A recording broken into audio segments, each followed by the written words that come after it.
Chapter 14 of the Ghosts of Tupelo Landing. Somebody screamed, maybe me. Labor Day, with Miss Lana's famous farewell to summer parking lot cookout, came and went, clearing the way for the first quick breath of autumn. The next day, Tuesday, Dale and me dropped by the inn after school. We found Lavender fuming on the front porch. "I've never seen anything like it," he said, grabbing an armload of tools and taking them to his truck. "Everybody we hire runs away. Even Sam and Tinks quit. I'm never going to get this place ready in time for the party." He raked his fingers through his hair. "What are you two doing out here anyway?" he asked, slapping his cap against his knee. "I'm in such a bad mood I forgot to ask." Lavender's bad moods fall rare as snow and melt just as quick. "We got to reshoot some photos," I said. "Come in then. Tell me what you think," he said, slamming the tailgate shut, heading up the steps. He pushed the door open and we stepped inside. Without their skins of cobwebs and dust, the room stood sleek and elegant.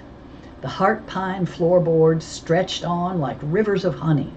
The windows flooded the rooms with afternoon light. We walked across the lobby, our steps echoing. "It's as big as Kansas in here," Dale said as Queen Elizabeth sniffed the baseboards. 5 rooms cleaned, 7 to go. But without Sam and Tinks," he slapped his cap against his leg again. "I might as well tell you I don't believe in ghosts, but it looks like everybody else in the county does." Including us, I thought. "Ghosts?" Dale said, looking worried. "Plural?" "They swear ghosts move their tools. They hear footsteps and voices, a girl's voice, men's voices." I heard myself swallow. "Window glass that shouldn't break does break. It's ridiculous," he said. "I'm in and out of this place all the time and I haven't heard anything. But I still have to hire again because of ghosts." "Are you sure they hear voices?" Dale asked, darting an anxious peek at the stairs. "Because there's only one ghost in Miss Lana's contract." He looked at me, his face grave. "We could have squatters from the other side." Lavender snorted. "There's no ghost, little brother," he said. "These guys are scaring themselves out of here. Which means telling the ladies we got to post another ad. Are they at the cafe?" "Miss Lana is," I said. "Grandmother Miss Lacey's gone to see her accountant." "Again?" "It's a full-time job being rich," I said. "That's what Miss Lana says." He stuffed his shirt tail in his jeans. "I wouldn't know about that, but I'd like to find out." "You will, as soon as you win Daytona," I told him. "I do admire your confidence, Mo," he said. "You still want to ride to the cafe? I can put your bikes in the back of the truck."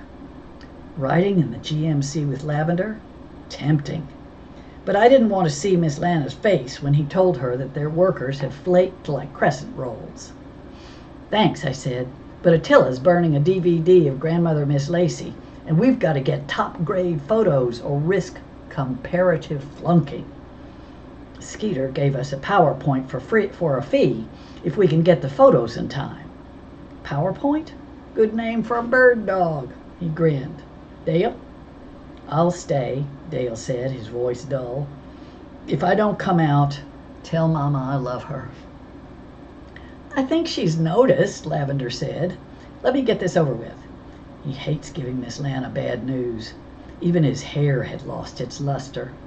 I made my voice easy, the way Miss Lana does when I head for school shy a book report. "Lavender, even if you fail and ruin the biggest party in history, and even if the entire town turns against you, Dale and me won't feel let down." "I might," Dale said, putting his hands in his pockets. "A little." Outside, the wind set the porch chairs rocking. Lavender stared at me a moment, possibly overwhelmed by my compassion. "Thanks, Mo," he said. "I appreciate your support. Close the door on your way out," he added, and strolled out whistling. "I'll be quick, Dale," I promised. I shot 3 fast ones of the piano and headed for the dining room. The chandelier looked great against the high, pressed tin ceiling. I focused on a tear-shaped prism. Click. "Let's get the library," I called, backtracking. "No," Dale said. "I'm not going up there. Neither is Queen Elizabeth." As I started toward him, a low voice rumbled through the room. My sneakers squeaked to a halt. The dining room stood empty and still. "Lavender?" Dale called, turning to the door. "Did you forget something?" Thank goodness, Lavender. A voice shivered through the silence. "Get out." My heart stuttered. That wasn't Lavender. "Mo?" Dale called, his voice off pitch. "Get out of my inn." Every nerve in my body jumped. My fingers went numb. The voice floated out of nowhere, louder, whispery, rough. "Get out now!" somebody screamed. Maybe me. "Run!" Dale shouted, pounding toward the door. He jerked it open as a second voice shot down the stairs. "Help!" a high-pitched voice called. "Help!" I twirled on the dining room threshold as the chandelier started swinging. Click. "Wait for me, Dale!" I shouted. I bolted across the porch and jumped the steps. Dale wobbled down the drive, steering his bike with one arm. Liz dangled wildly beneath the other, all four paws trying to run. And that's the end of chapter 14.